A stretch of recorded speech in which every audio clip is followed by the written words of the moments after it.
Estamos num período festivo. O que é a Páscoa na Bíblia? Para que a gente possa se localizar aqui esta noite. A Páscoa é uma das 3 grandes festas judaicas. Você sabe que o povo judeu é um povo festivo. Eles comemoram por tudo, eles celebram por tudo. Mas eles têm 3 grandes festas que todo ano, quando são celebradas, todos os judeus do mundo todo deveriam ir para Jerusalém para celebrar essas festas. Eles celebravam uma festa chamada Páscoa, onde eles comemoravam a saída do Egito e lembravam a passagem do anjo da morte lá na terra do Egito, matando todos os primogênitos onde não havia a marca do sangue do cordeiro. Por isso a palavra Páscoa significa passagem. Eles se lembravam da passagem do anjo e do livramento que Deus dera aos filhos dos judeus, aos filhos dos israelitas, e de como eles saíram com pressa da terra do Egito. Eles celebravam logo após a Páscoa, 50 dias após, uma festa chamada Pentecostes, onde ali eles entregavam a Deus as suas primícias das colheitas e celebravam ao Senhor. E você lembra dessa festa porque foi no dia de Pentecostes que o Espírito Santo desceu sobre a igreja e inaugurou a igreja em Atos capítulo de número 2. E depois eles celebravam uma terceira festa, que é a festa dos tabernáculos, onde eles se reuniam do mundo todo, vinham para Jerusalém, para lembrar as peregrinações deles pelos desertos e como eles habitavam em tendas e em tabernáculos, eles adoravam o nome do Senhor. Mas nesta noite nós queremos falar um pouco sobre essa Páscoa, sobre este momento de celebração. Celebrar a Páscoa no tempo de Jesus não era só celebrar, existia todo um ritual, existia toda uma preparação, existia um cardápio onde eles comiam e bebiam para agradecer a Deus pelo livramento lá na terra do Egito. O que é que eles comiam, irmão Ronaldo? Eles tomavam 4 cálices de vinho. Eles comiam o cordeiro pascal, que era preparado no templo, mas comiam em casa. Eles comiam ervas amargas, não era chocolate, eram ervas amargas. E ali eles celebravam comendo os pães ázimos, que eram os pães sem fermento, para poder lembrar da urgência que eles tinham em sair da terra do Egito. O lugar deveria estar preparado, o lugar tinha que ser todo mobiliado. Enfim, tinha toda uma preparação para que a Páscoa fosse celebrada.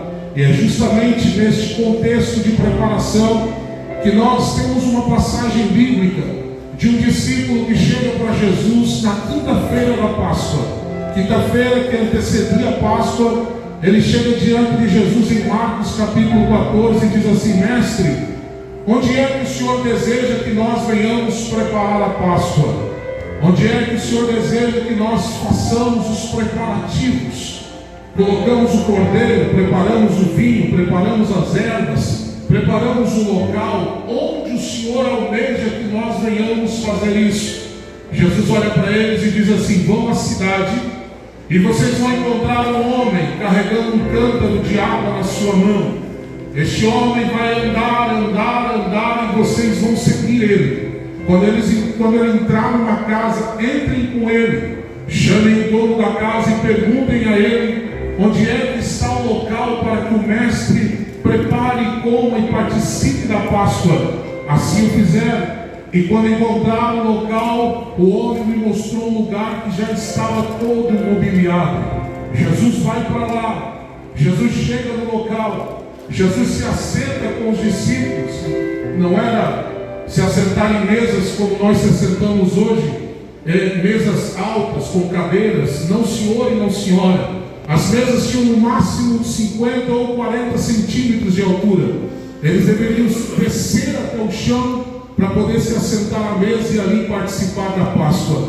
Você vai encontrar o que eu estou dizendo em João capítulo de número 13, quando a Bíblia diz que Jesus se assenta com os discípulos e ele mesmo, para preparar os seus discípulos, a Bíblia diz que ele começa a lavar os pés dos apóstolos, começa a lavar os pés dos discípulos, e depois que ele faz essa cerimônia, onde ele mostra o serviço e como devemos servir as pessoas, ele começa a pregar para os discípulos. E durante essa pregação, isso ainda na quinta-feira, próximo das 18 horas, entre 18 e 18h30, ele está sentado pregando aos seus discípulos e dizendo assim: o momento está chegando, a hora está se aproximando, logo eu vou ter que partir, a minha hora está chegando. Há um sentimento de tristeza invade o coração dos discípulos, de maneira que no capítulo 14 de João, Jesus olha para todos eles e diz assim: mas não se turbe o vosso coração, credes em Deus, credes também em mim. Eu vou trocar miúdos aqui, vou usar as minhas palavras para que a gente possa entender. Crê em Deus, crê em mim, porque o lugar para onde eu vou, lá em cima tem muitas moradas. E quando eu chegar lá, eu vou preparar lugar para todos vocês. E tem um detalhe: logo eu voltarei para buscar vocês, para que onde eu estiver, vocês estejam também. Aqui eu glorifico a Deus, porque eu penso que a mensagem da Páscoa, ela aponta para o arrebatamento da igreja.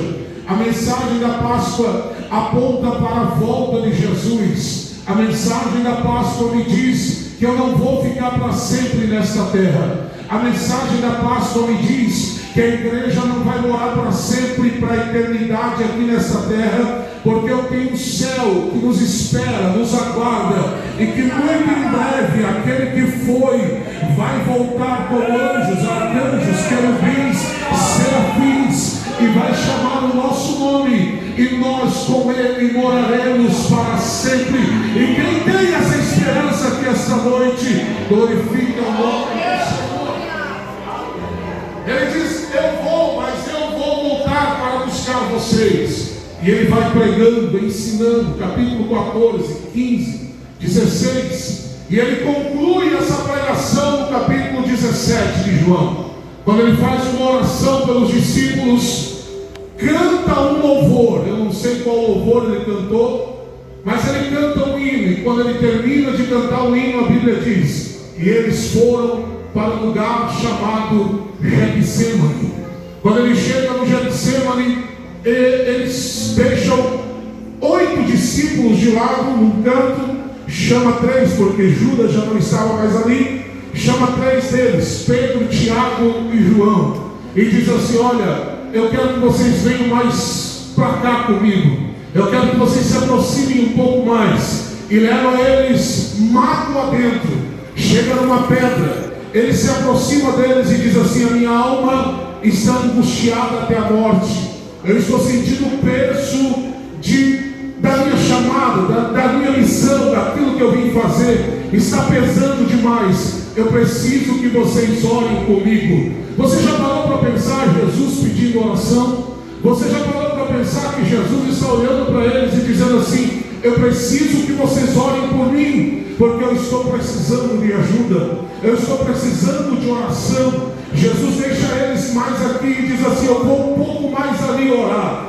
E a Bíblia diz que ele começa a orar intensamente, de maneira que a oração dele começa a se misturar com as suas lágrimas. A oração dele chega diante de Deus, só que na sua alma há uma angústia tão grande, que a Bíblia diz que o seu suor se torna em grandes gotas de sangue. O que é que está acontecendo aqui, irmão Ronaldo? Ele estava num lugar chamado Getsemane. Getsemane significa prensa de azeite, lugar onde eles prensavam e pisavam nas oliveiras, no fruto da oliveira, para dali sair o azeite mais puro possível. Jesus mesmo disse que ele era a oliveira verdadeira. Ele foi ali para ser prensado. O que é que prensava Jesus naquela hora, irmão Ronaldo? Sobre ele estavam duas situações. Primeiro, sobre ele estava o pecado de toda a humanidade. O meu pecado, o seu pecado, o nosso pecado estava prensando ele naquela hora. Segundo, sobre ele estavam demônios que não queriam que ele saísse dali para ir à cruz, que não queriam que ele desse continuidade àquilo que ele havia começado. O maior desejo de Satanás era fazer com que Jesus parasse. O maior desejo do diabo era fazer com que Jesus não chegasse na cruz. É por isso que Jesus se angustia tanto e ora ao Pai, dizendo: Pai, se possível, passa de mim este cálice. A minha humanidade diz que eu não quero. A minha humanidade não quer continuar. A minha humanidade quer parar aqui. Todavia, Senhor, seja feita a tua vontade. Todavia, Senhor, seja feito aquilo que o Senhor quer fazer. E a Bíblia diz que ele venceu e foi um pouco mais adiante. O diabo pensou que ia vencer ali, mas Jesus disse: eu não vou parar, porque eu tenho uma igreja, eu tenho pessoas, eu tenho uma humanidade para salvar. Se Jesus parasse ali, pastor José Milton, não existiria a igreja do Portinho. Se Jesus parasse ali, não existiriam vocês aqui esta noite adorando a Deus. Se Jesus parasse no Getsemane, você não estaria aqui glorificando o nome dele. Se Jesus parasse no Getsemane, a sepultura continuaria cheia, a cruz estaria cheia, mas eu louvo a Deus porque ele não parou e ele deu continuidade ao projeto. Se eu fosse você, eu adorava ele, porque ele não parou no Getsemane. A angústia foi grande, o desejo de parar foi tamanho, mas ele disse: eu não vou parar, eu tenho uma missão a cumprir. Ele sai dali, Judas se aproxima, dá um beijo nele, entrega ele aos seus algozes e diz: eis aí aqueles que vocês querem, eis aí aqueles que vocês querem matar. Entrega ele aos algozes. Isso já era em torno de 1h da manhã, de quinta para sexta-feira. Eles nem esperaram amanhecer o dia, foram bater na porta do sumo sacerdote, trouxeram Jesus e disseram: eis aqui aquele que tem blasfemado contra o templo, eis aqui aquele que diz que vai derrubar o templo e em 3 dias vai restaurar, eis aqui aquele que descumpriu a lei de Moisés durante 3 anos, eis aqui aquele que nós queríamos matar. O sumo sacerdote olha para ele e diz assim: é verdade tudo que eles estão falando sobre você? Tudo que eles estão dizendo aqui é realidade? Ele disse assim: tu o dizes. Alguém diz assim: és tu verdadeiramente o rei dos judeus? Ele diz assim: é você que está falando. Quando ele fala isso, alguém vem por detrás dele com as mãos abertas e dá um tapa no rosto. Alguém se aproxima dele e começa a cuspir nele. E o sumo sacerdote diz assim: eu não tenho nada a ver com isso. Leva para Pilatos, que é o representante de Roma aqui na região. Quando chega diante de Pilatos, para encurtar a história, Pilatos entende que ele é um homem santo. Pilatos entende que ele não tem problema nenhum nele. Pilatos entende que aquilo ali é tudo coisa da cabeça daquele povo. Aí Pilatos diz assim: olha, eu não vejo problema nenhum neste homem. O que é que vocês querem que eu faça com ele? Qual é o desejo de vocês? E alguém grita: crucifica. O outro grita: mata. Vem outro e grita: crucifica. Ele diz assim: eu não vou crucificar, mas eu vou fazer algo melhor. Ele tira Jesus de onde Jesus estava e leva para um lugar separado e manda bater em Jesus. Eles tiram as vestes de Jesus, eles batem em Jesus com algo chamado azorrague. O que é o azorrague, Ronaldo?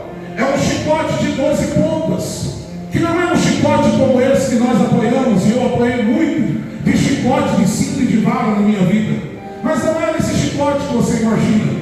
Na ponta do chicote existiam pedaços de osso de animais pontudos, para que ao cravar na carne, puxasse a carne da pessoa junto, e a pessoa morreria antes da 40ª chicotada. Mas a Bíblia diz que Jesus suportou. A Bíblia diz que Jesus apanhou e nada falou. A Bíblia diz que Jesus apanhou e não abriu a boca para nada. Jesus apanhou e não abriu a boca para reclamar e murmurar. Sabe por quê? Para que se cumprisse as escrituras que diz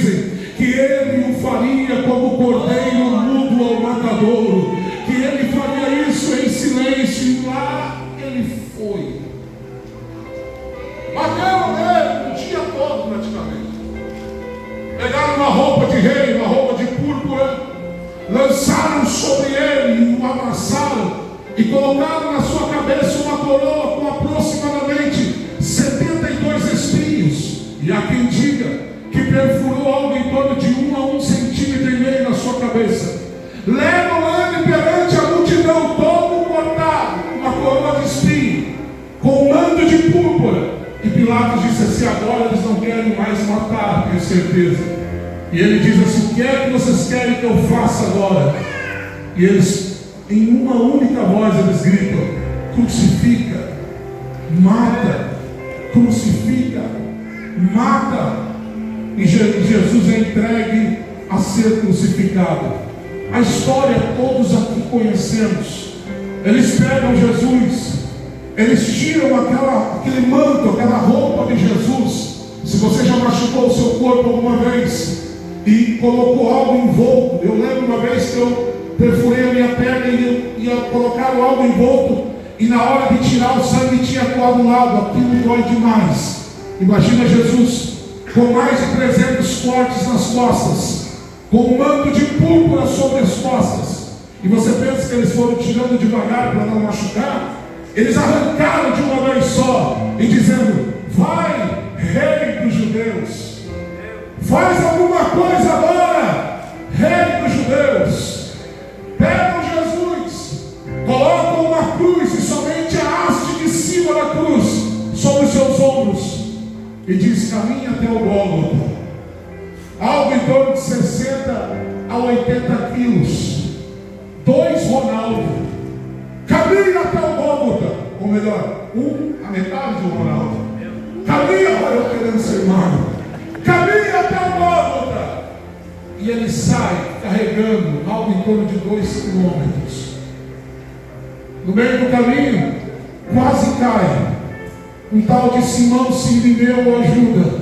E eu estava meditando nessa passagem aqui no banco, e o Espírito Santo disse ao meu coração: diga à minha igreja que o Simão Sirineu está aqui esta noite. O Simão Sirineu é o Espírito de Deus que vai ajudar pessoas neste lugar, pessoas cuja cruz está pesada demais, pessoas cuja cruz já está tombando ele no chão, pessoas que parecem que não vão chegar no propósito ao qual tem para a sua vida. Deus está dizendo: é o Espírito de Deus, é o Simão Sirineu que está do teu lado e te diz: eu cheguei para te ajudar, você não vai cair.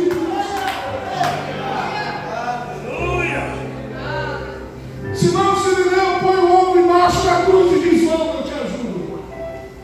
E quando chega no Monte Gólgota, lá no Monte Caveira, eles pregam a mão de Jesus de um lado, eles pregam a mão de Jesus do outro lado. Alguns dizem que eles pregam os 2 pés com um só cravo na madeira da cruz, e erguem a cruz para que todos pudessem ver. E quando eles erguem a cruz, imagine o impacto daquela cruz no chão, e Jesus sem poder sair dali, sem poder falar nada, porque Jesus era Deus, mas Jesus era homem. Pense a dor que ele sentiu. E lá na cruz, uma última tentativa do inimigo para arrancar ele dali, para que o plano da redenção não acontecesse. Tem um ladrão à direita e tem outro ladrão à esquerda. O ladrão da esquerda sempre é o pior, irmão. Mas tem aqui o da direita. O da direita olha para ele e diz assim: lembra-te de mim quando entrares no teu reino. O da direita sempre é bom. O ladrão da esquerda é o que não presta, mano. E é o da esquerda que olha para ele e diz assim: se tu és o Filho de Deus, se você realmente é o que você diz que é, sai daí, livra você e livra nós também. Era o diabo tentando tirar Jesus da cruz. E mais uma vez ele diz: eu daqui eu não saio, daqui ninguém me tira. Tem uma igreja lá em Joinville, tem os membros lá em outro lugar, tem um povo para eu salvar, daqui eu não saio, daqui ninguém me tira.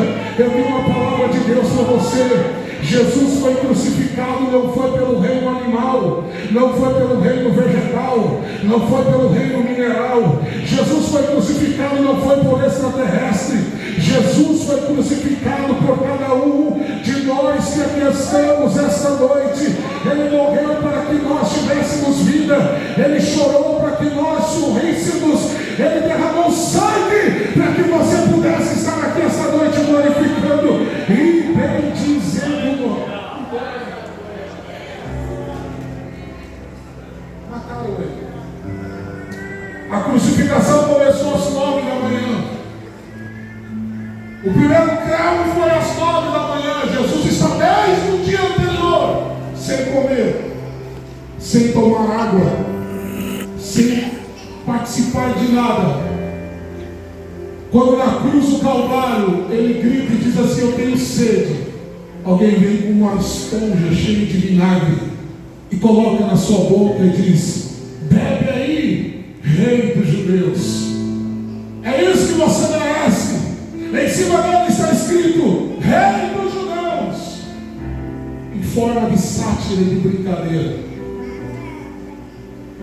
A crucificação começou às 9, ao meio-dia até às 3. A Bíblia diz que houve trevas na terra. O sol se escureceu naquele período. Depois das 3 da tarde, eles começam a piorar, porque alguém chega e coloca uma lança, enfia uma lança aqui do lado dele. E a Bíblia diz que depois que ele toma o vinagre, que eu já falei aqui, ele simplesmente olha para cima e diz: Pai, em tuas mãos entrego o meu espírito. Tetelestai, está pago, a dívida foi paga. Aleluia. O apóstolo Paulo, ele corrobora isso escrevendo aos Colossenses, porque Paulo diz assim: que havia uma cédula que nos era contrária na mão de Satanás, mas naquele exato momento Jesus tira essa cédula na mão do diabo e crava ela na cruz e diz: está pago. Tetelestai, nem deve mais nada, o meu perdão chegou, a vida chegou. Olha para quem está do seu lado, por gentileza, e diga assim: não deixe o diabo te acusar. Está pago. Tetelestai, está pago. Eles tiram Jesus da cruz.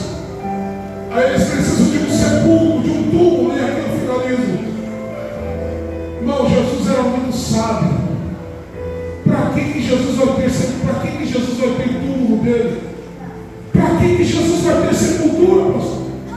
Se ele só ia passar um final de semana lá, vou pegar logo emprestado, só vou usar uma vez, é 2 dias, no máximo 3. Então aparece um tal José de Arimateia e diz assim: ó, tem um túmulo ali que está preparado para quando eu morrer, mas ninguém usou ainda, é novo, então é ali que nós vamos enterrar. Eles colocam Jesus ali na sexta-feira, um pouco depois das 18 horas. Passa a sexta-feira, passa o sábado o dia todo, passa o sábado para domingo de madrugada, e lá pelas 5:30 da manhã, um grupo de 5 mulheres, e nós temos aqui um grupo de 5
que elas se aproximam e quando elas chegam, elas recebem notícia.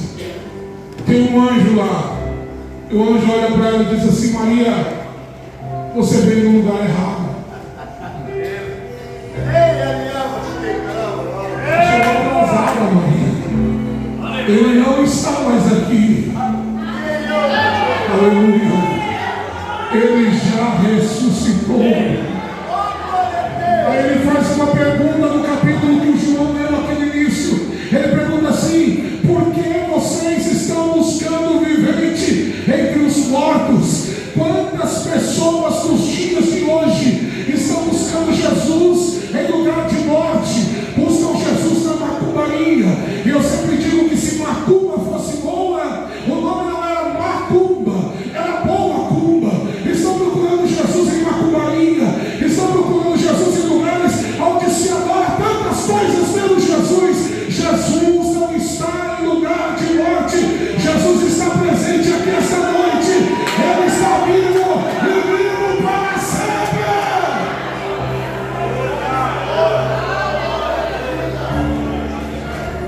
A cruz está vazia.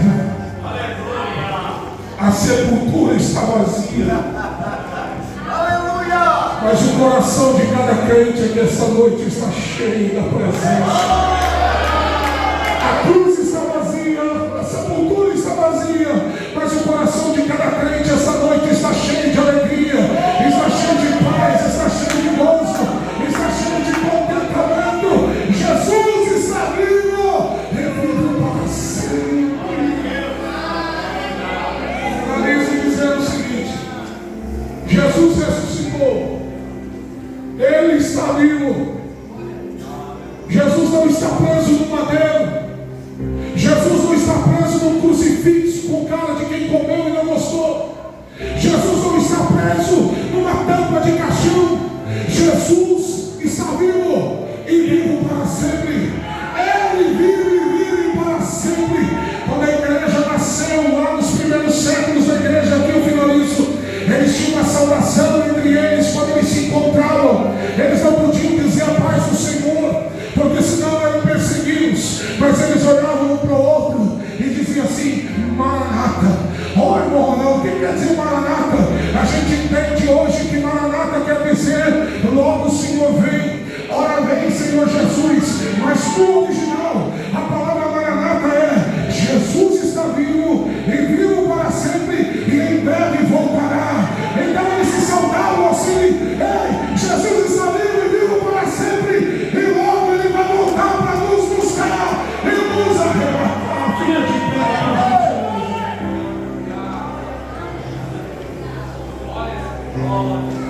Aleluia. Ele vive. Porque Ele vive, eu posso crer no amanhã. Porque Ele vive, eu posso crer que amanhã será melhor. Ele está vivo.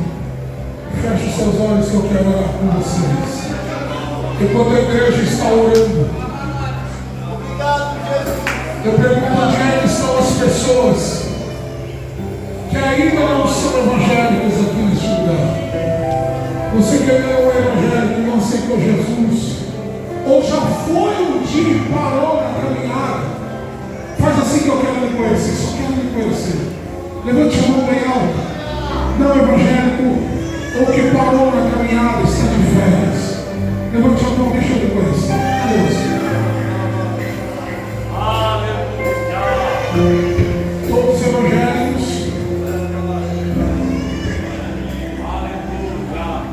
Todos evangélicos.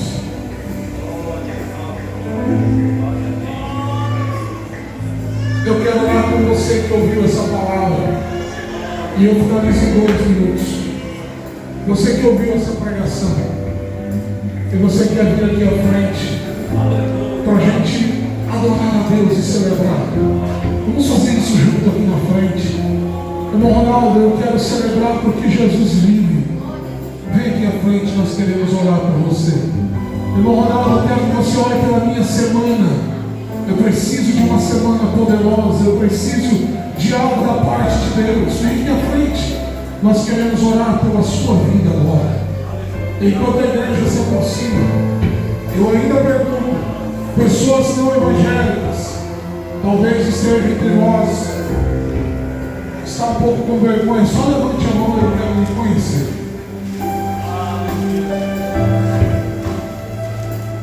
Não temos ninguém. Então nós vamos orar agora.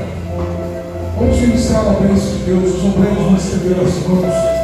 Que a sua semana seja extraordinária. Que a sua semana seja de glória. Que a sua semana seja de poder. Que a sua semana seja de portas abertas. Que a nossa semana seja de unção. Que a nossa semana seja de boas notícias. Que a nossa semana seja extraordinária. Você que ouviu a palavra e quer oração, vem em frente. Pode orar.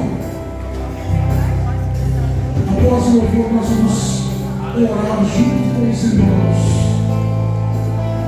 Ele vive. Por isso posso crer no amanhã. Aleluia.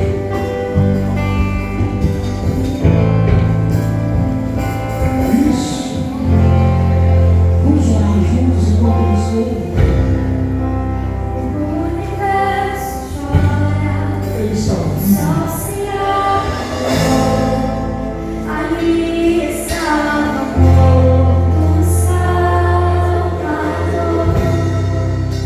Seu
glorifico porque a cruz ficou vazia. Eu te glorifico, Senhor, porque o nosso coração não está vazio. O nosso coração está cheio da tua presença. Eu te glorifico pela vida de cada um que aqui está. Eu te glorifico, Senhor, porque nós servimos ao Deus vivo. Eu te glorifico, Senhor, porque nós glorificamos o Deus vivo. Eu te glorifico, Senhor, porque eu posso até não te ver, mas eu te sinto todos os dias. Eu posso até não te ver, mas eu sei que o Senhor está conosco todos os dias. Eu te glorifico,